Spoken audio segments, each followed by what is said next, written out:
Je vais voir ici dans cette vidéo la plus simple des rotations qu'on peut avoir. La plus simple.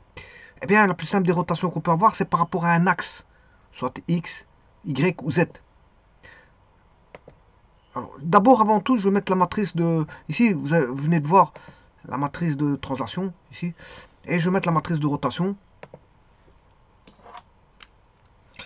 Alors, bien sûr, c'est toujours un petit peu la même chose que ceci. On aura toujours là, ça.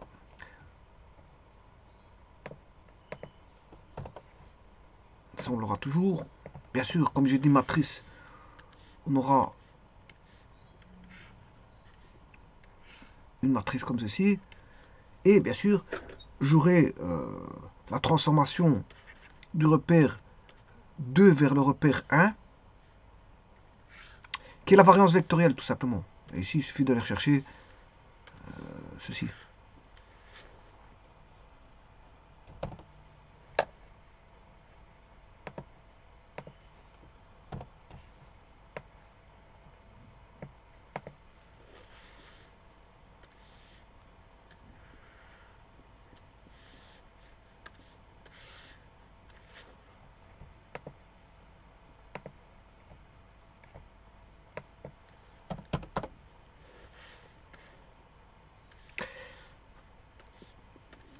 Avec la matrice de rotation qui est 9 cosinus.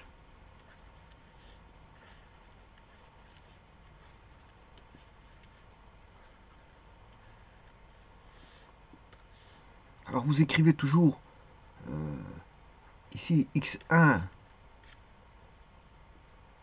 y1, z1,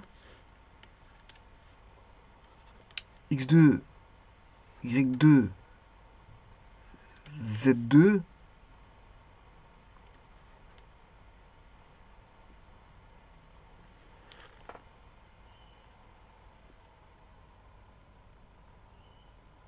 x2, y2, z2. Non, j'ai dit, on écrit toujours x1, y1, z1. On écrit toujours x1, y1, z1. x1, y1, z1. x1, y1, z1. Et on écrit toujours, ça c'est en vertical. Et en horizontal, vous écrivez x2, y toujours ceci.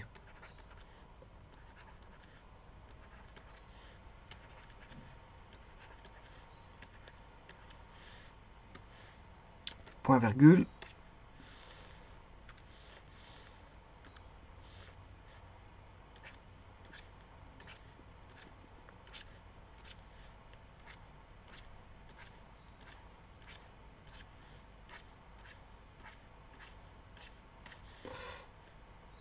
Point virgule, point virgule, point virgule, point virgule, point virgule, point virgule, point virgule et point virgule. Je rappelle qu'ici ce sont des vecteurs.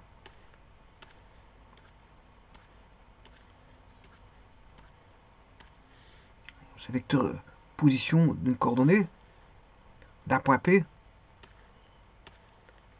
C'est coordonnée positionnelle si vous voulez.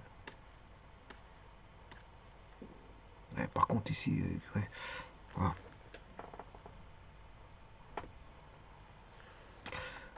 Et je referme ma matrice. Alors, une matrice, c'est soit des parenthèses ou des crochets. Alors, parfois, il y en a qui mettent leurs parenthèses comme ceci. Voilà. Ces parenthèses de crochet. À ne pas confondre avec ceci qui est un déterminant. Ça, c'est le calcul d'un déterminant de matrice carrée. Alors, ici, c'est la matrice de rotation 1, 2. Attention que c'est pas repère ici. Hein. C'est une matrice de rotation, que c'est pas R ronde. C'est moi qui ai un petit peu écrit en rond. Voilà, c'est R.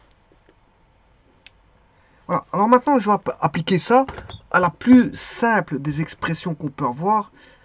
C'est par rapport... c'est une rotation plane. Alors, pour ainsi dire, normalement, une rotation, dans l'espace. Ça, ce que je viens de donner, c'est une rotation spatiale. Hein. Avec un... Bon, généralement, on travaille en robot avec des repères orthonormés. J'aurai x1, y1. Voilà, l'origine est ici. Il n'y a pas de changement d'origine. Voilà, z1. Bon, c'est... Je peux faire ici x1, y1. Voilà. z1, y1. Et un point P qui serait ici avec un vecteur positionnel OP.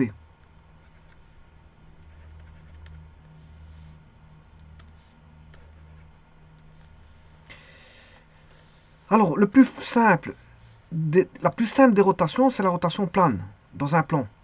Alors, pour avoir une rotation plane, il me faut quoi? Bon, soit il va tourner autour de l'axe X1. Alors, bien sûr, ça c'est l'ancien repère, c'est R1, et le nouveau, c'est R2. Et on écrit les équations de l'ancien dans le nouveau, de R2 vers R1. Alors, soit je fais une rotation de X1, autour de X1. Donc à ce moment-là, qu'est-ce qui va bouger? C'est Y1. Alors je rappelle que Z1 est là. Et X1 sort du plan. X1 sort du plan. Parce que c'est un repère orthonormé. Donc là, on a X1, Y1, sort, X1, Y1, Z1. Alors, on fait tourner. Bon, il y a 3 cas de figure. Je peux le faire tourner autour de l'axe Y2. Y1.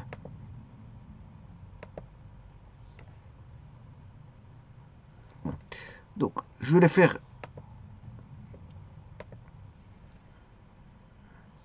tous les 3. Donc, je vais faire une rotation plane.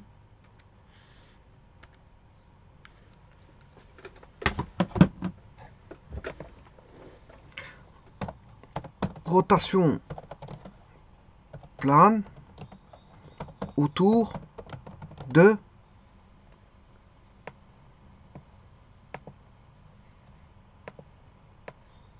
on a 3 cas de figure.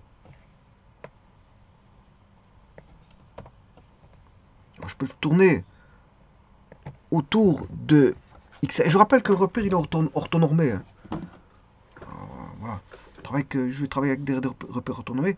Alors si le repère il est droitier, c'est-à-dire repère orthonormé direct, X1, Y1, Z1. Il est dit droitier pour les mathématiciens ou en repère orthonormé direct pour les mécaniciens. Alors, si je fais tourner autour de X1, Y1, Z1, alors là, si X1 ressort, on aura Y1,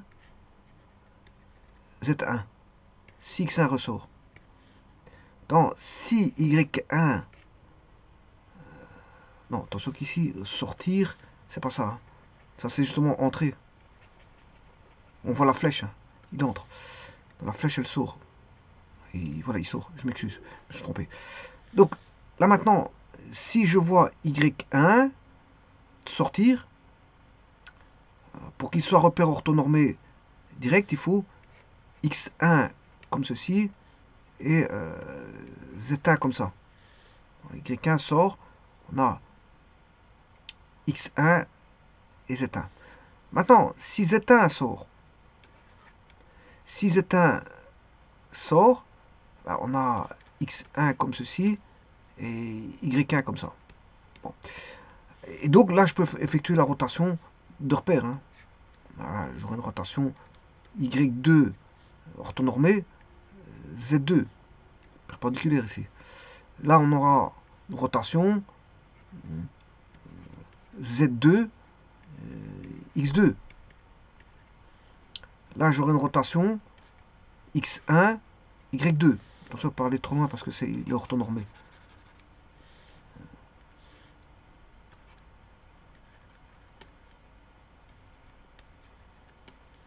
Voilà. Et donc, dans les trois cas de figure ici, qu'est-ce qui ressort ici? C'est x1 bar, x1 qui sort, là c'est y1 qui sort, et là c'est z1 qui sort.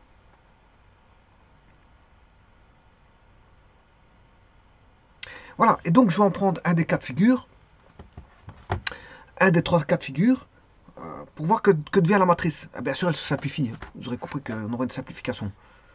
Alors je prends un cas de figure, je prends la rotation autour de x1.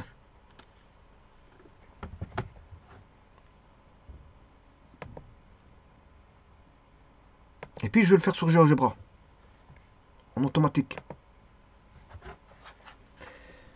Alors, je vais faire la rotation autour de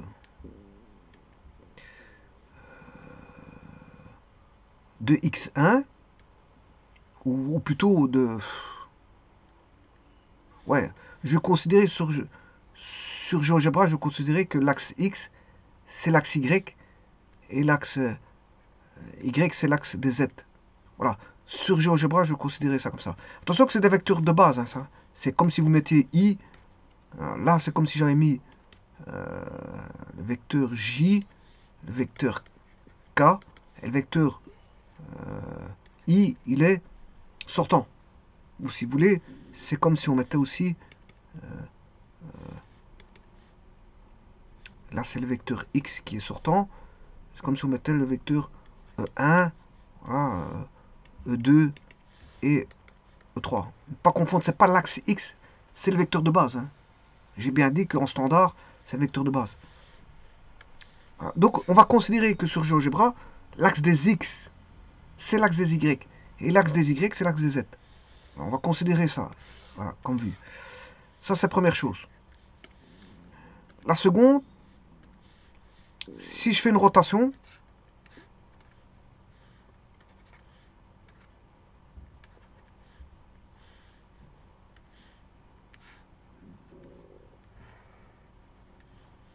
je rappelle qu'ici, on a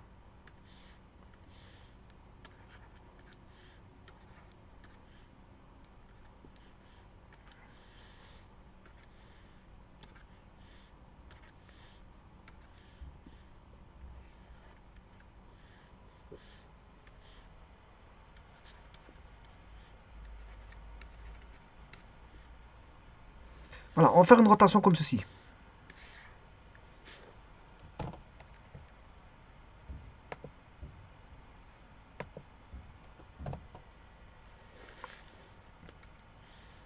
Il suffit d'aller chercher la matrice de rotation.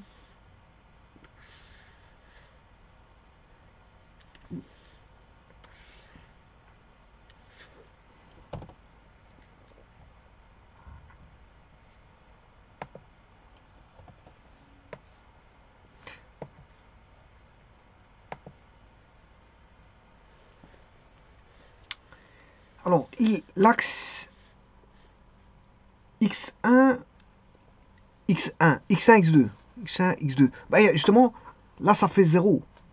On va dire ça comme ça. Ça fait 0. Donc, cosinus de 0, ça fait 1. Cosinus de 0, ça fait 1. Bon, alors, pour éviter, je veux dire...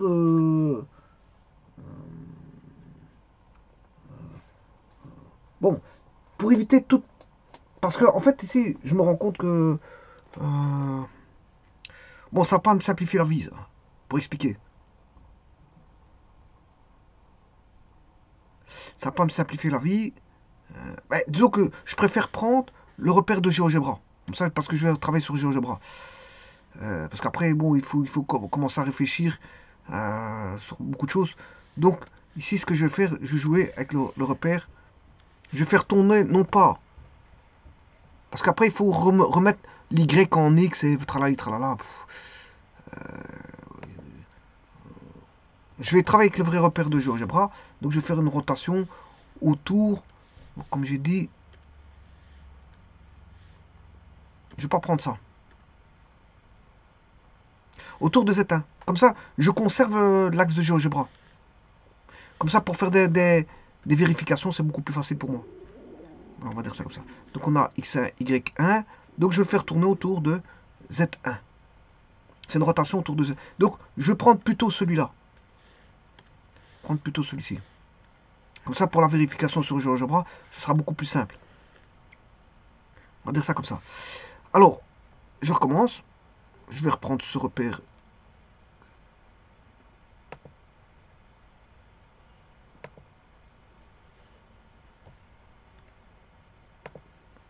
Donc, je reprends le repère de GeoGebra.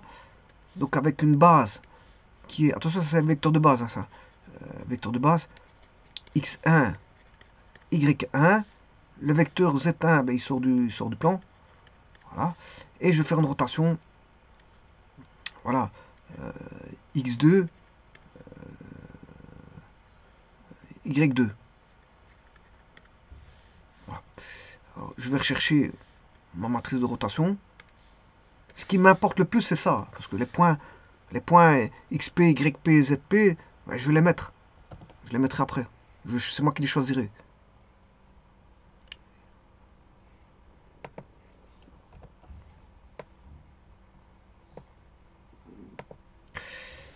Voilà. Alors,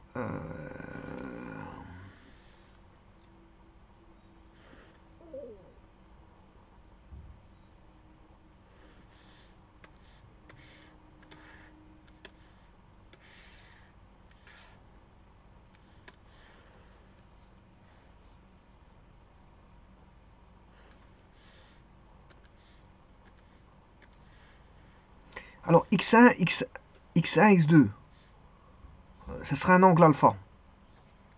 Je l'appelais alpha. Donc c'est cos alpha. Alors, x1, x1, y2. x1, y2, c'est 90 cos de 90 plus alpha. Hein. Le cos de x1, z2, ben, il fait 90. Cos de 90, ça fait 0. Voilà. Cos de y1, attention que c'est y1, x2.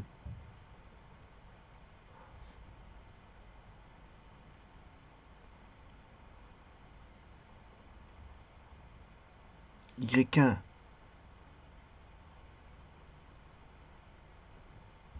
Non, c'est pas ça, y1. Je me trompe. y1. Et là, x2.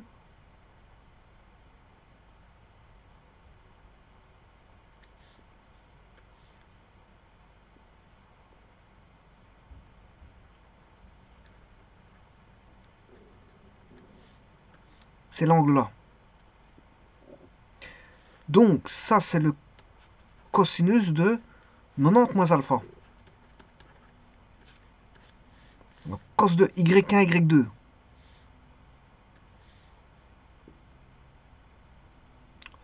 y1, y2.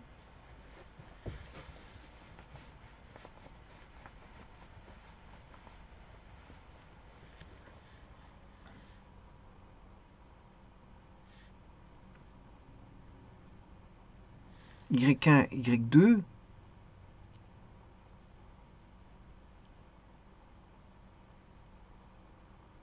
y1, y2. C'est aussi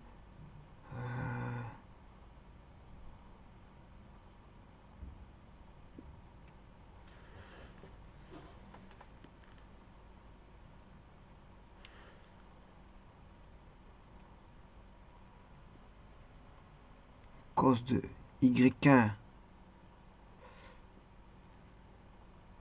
y2, c'est alpha. C'est alpha. Donc ça, c'est cos alpha. y1, z2. Alors, y1, z2, il n'a pas bougé. Hein. C'est Z2 est avec Z1. C'est-à-dire que l'angle Z2, Z1, il fait 0. Cet angle-là, il fait 0 degré. Donc, cos de Z1, Z2, il fait 1. Voilà. Alors, cos de Z1, X2, c'est 90. Z1, X2, Z1, il n'a pas bougé. C'est 90. Donc, cos de 90, ça fait 0. Ici, ça fait 0. Et on a ceci. Voilà la matrice. Voilà, cette matrice, qu'est-ce qu'elle vaut? Alors, maintenant, les autres matrices, ce ne sera pas la même chose. Je le ferai pour une autre vidéo. Pour un axe, voilà. Et ça, c'est la matrice. Donc, c'est cosinus alpha, cos 90 plus alpha, cos 90 moins alpha, cos alpha. Eh bien, avec ça, je peux me débrouiller sur GeoGebra.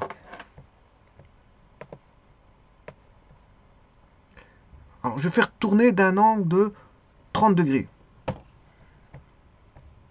Enfin, je vais faire un tourner de l'angle que je veux.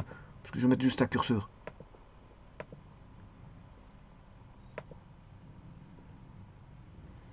Petit instant. Je vais mettre un curseur ici. En angle. Voilà. Alors, je vais mettre ma matrice.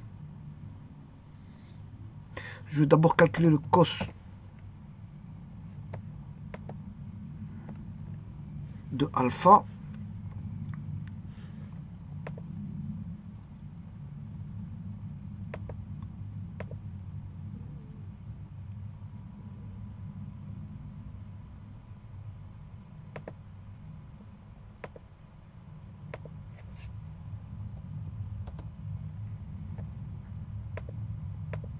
Cos de 90 plus alpha,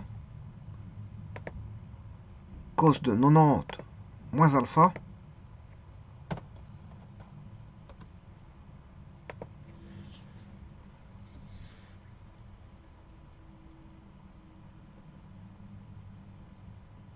et cos alpha, je l'ai. Donc, ma matrice, elle vaudra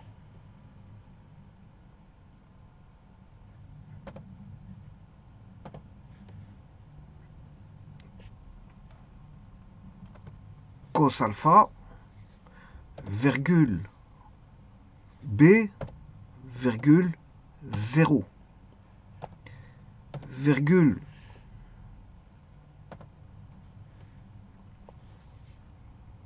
cosinus de 90 moins alpha, c'est C, virgule cosinus de alpha, c'est A, puis l'autre ça vaudra 0. Bon, j'ai oublié un 0, mais enfin bref.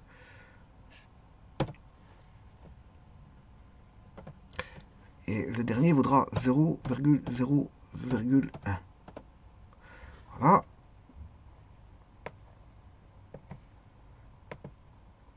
J'ai bien ma matrice.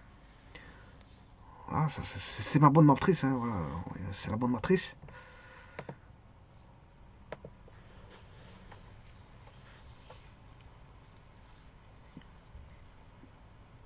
Alors bien sûr, j'ai oublié un 0 ici, parce que c'est l'angle Y15Z2, il fait 0.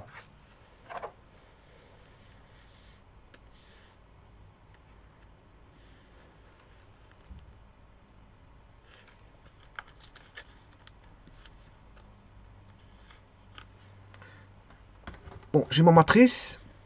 Maintenant, je vais mettre un point.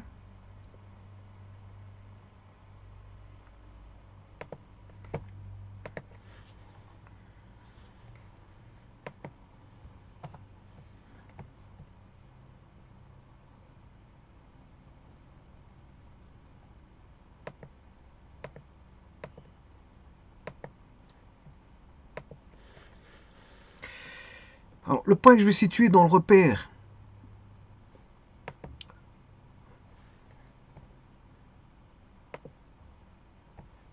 X2, Y2, je vais faire un calcul de R2 vers R1. Donc c'est-à-dire que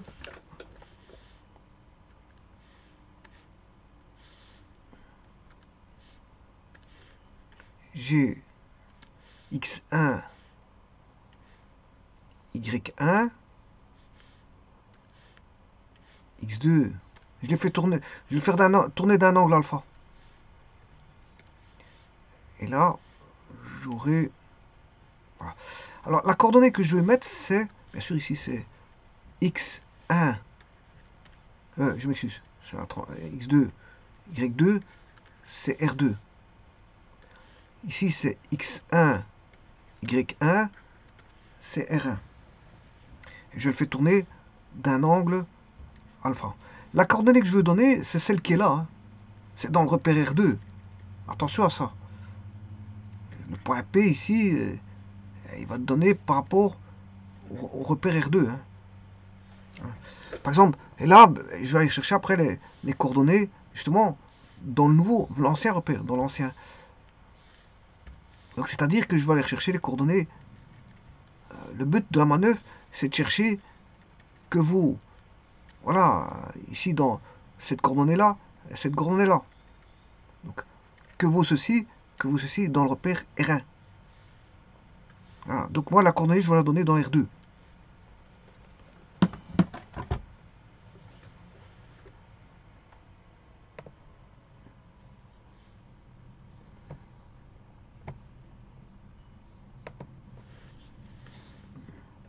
Alors, je vais mettre une origine O égale 0,0.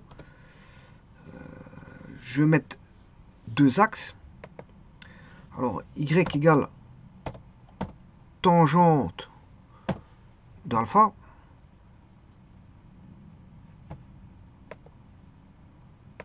Voilà. X. Voilà. Et Y est égal à... Alors, tangente de 45, ça fait 1. Donc, l'opposé de l'inverse, c'est moins 1. X. Et je la perpendiculaire. Ça, c'est mes deux axes. Alors, je vais situer un point P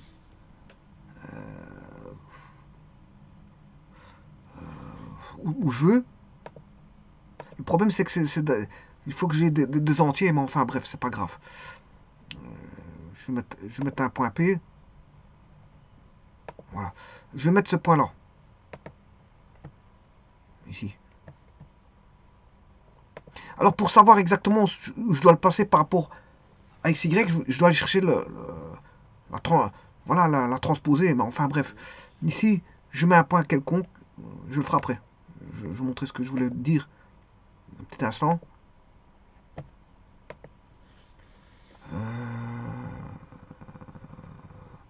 Bon, c'est vrai qu'ici, c'est pas ce que je voulais mettre. Si je mets un vecteur OA, oui, je peux le faire. Je vais mettre un vecteur position O virgule A, voilà. Alors, ce point-là, je vais chercher une parallèle. Un instant, est-ce qu'elles sont les parallèles?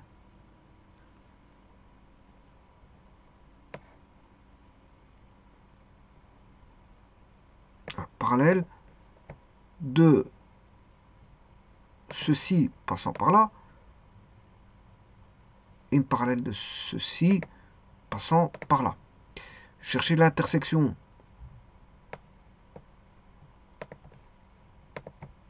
avec ça et l'intersection ça avec ça.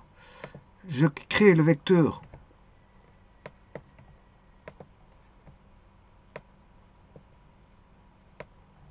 OB et vecteur OC. Voilà. Vecteur OB, vecteur OC.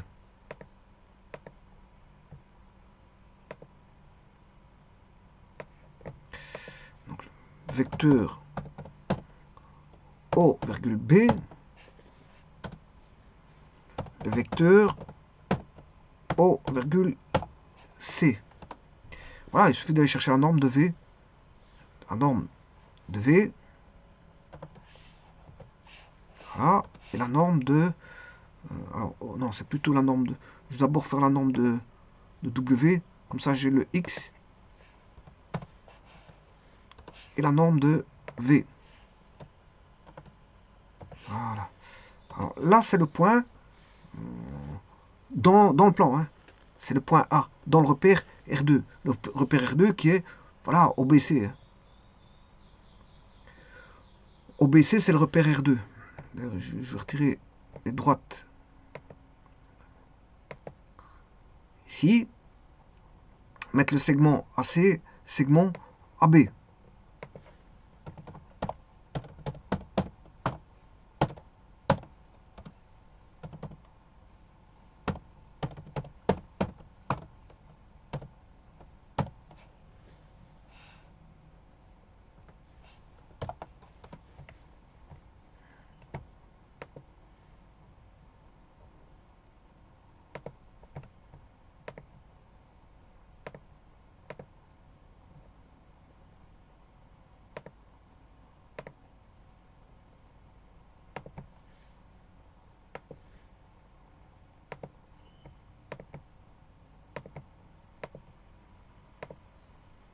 Et voilà.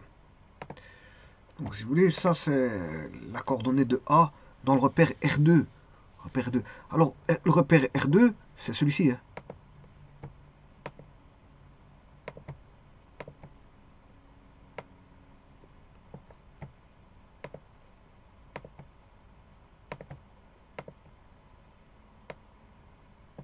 Et voilà.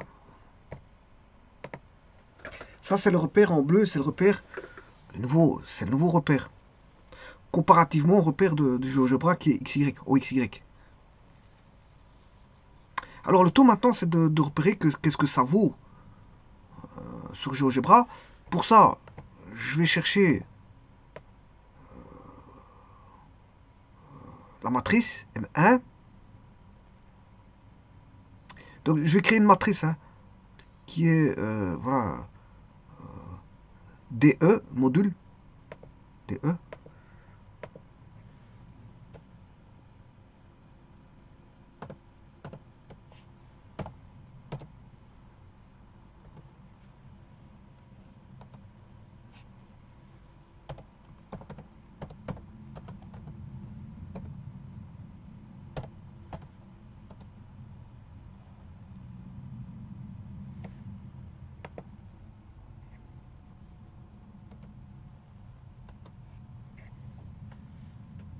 Ah, matrice DE.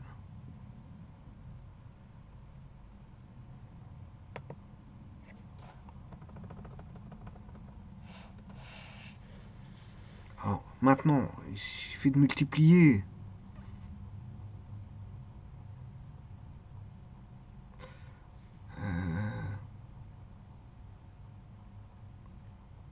c'est vrai qu'ici c'est une matrice colonne. J'essaie de faire la multiplication.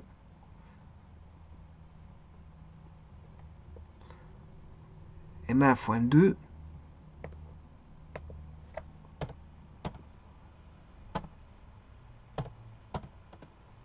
Voilà, c'est bien ce que je disais. Comment faire une matrice colonne? Ben, je vais transposer.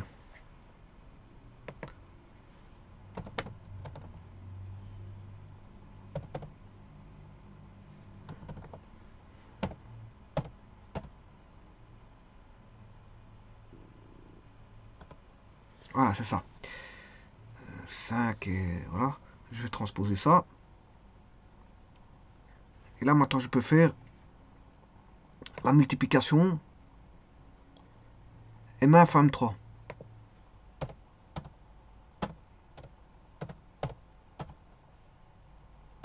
Alors, pourquoi?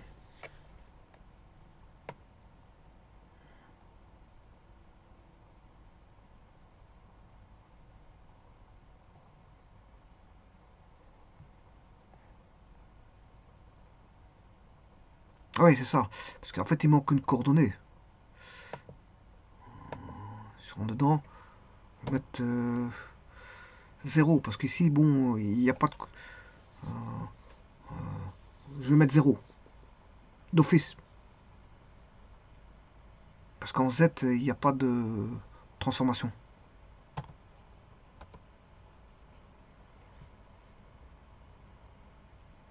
Voilà. Alors,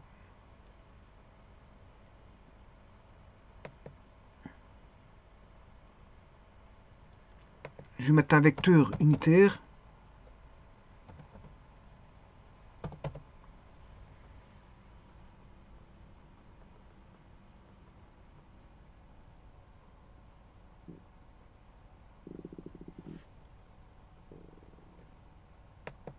Droite, c'est là.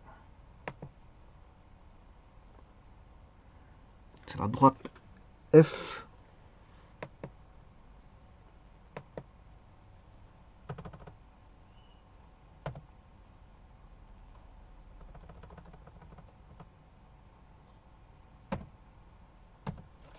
Voilà, ça c'est bon.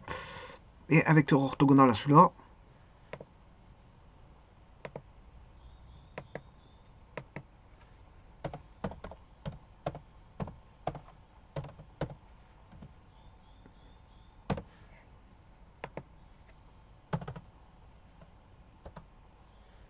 Ah, j'ai mes deux vecteurs orthogonaux. Alors maintenant, je vais diviser la norme de OC divisé par la norme de W, la norme de W, pour vérifier, hein, c'est une vérification. La norme de W, je l'ai.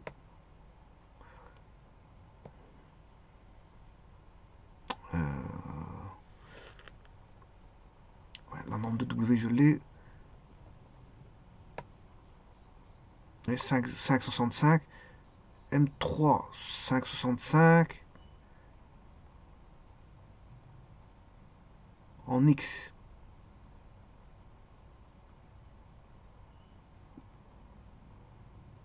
Je vois que c'est pas bon hein, en X.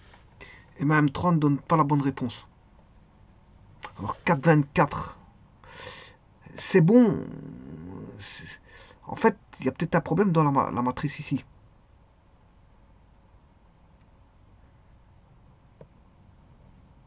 Alors, alpha, c'est 45. 90 plus alpha, ça va donner un angle au-dessus de... Enfin, dans le deuxième cadran, c'est bien négatif.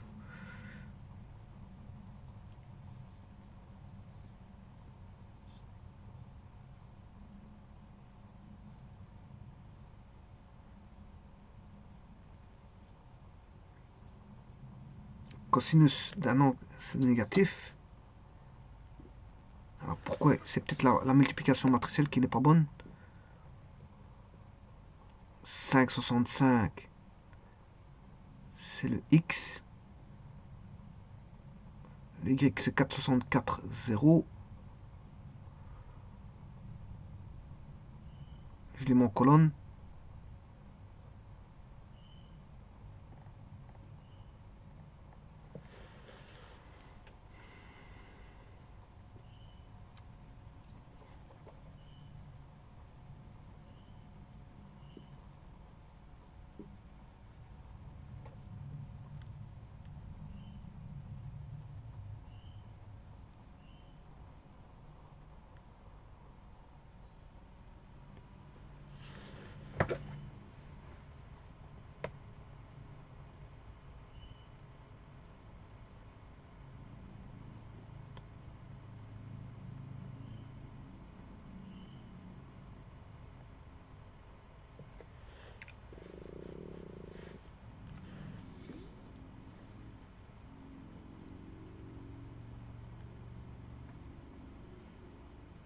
Donc je vais regarder si j'ai bien fait les choses correctement.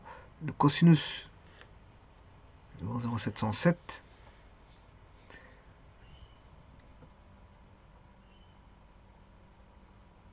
Le deuxième, cosinus de 90 plus alpha.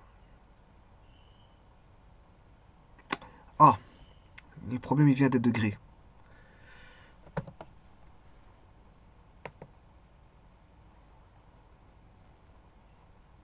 Ça vient des degrés à mon avis.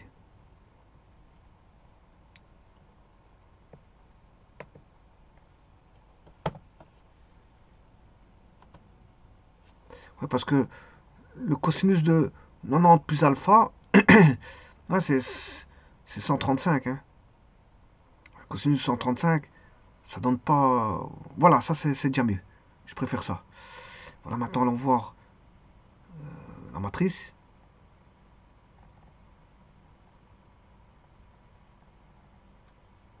1,7,0. Et c'est bon. Effectivement, c'est bon parce que si vous regardez le point 1,7, c'est bon. Ma point D, c'est bon. Et donc, à partir de là, je peux faire n'importe quel angle. Non, oui, n'importe quel angle. Ouais, attention qu'ici, je peux pas faire ce que je veux. Parce que j'étais lié.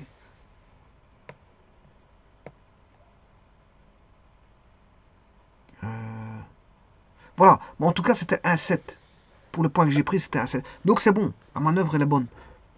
La manœuvre, elle est bonne. Alors, si je change l'angle, bien sûr, il faut aller chercher une... L'autre, il doit changer, c'est ça.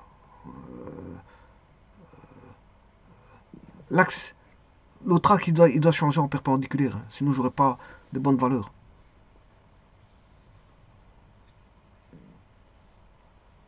Voilà. Mais en tout cas, vous avez vu, bon, ici, c'est plus bon. Hein. C'est plus bon. Pourquoi? Parce que, bon, l'axe, il n'est pas perpendiculaire. On doit avoir un axe orthonormé. Voilà, mais en tout cas, c'est bon. Je peux vous dire que c'est bon. Je vous remercie.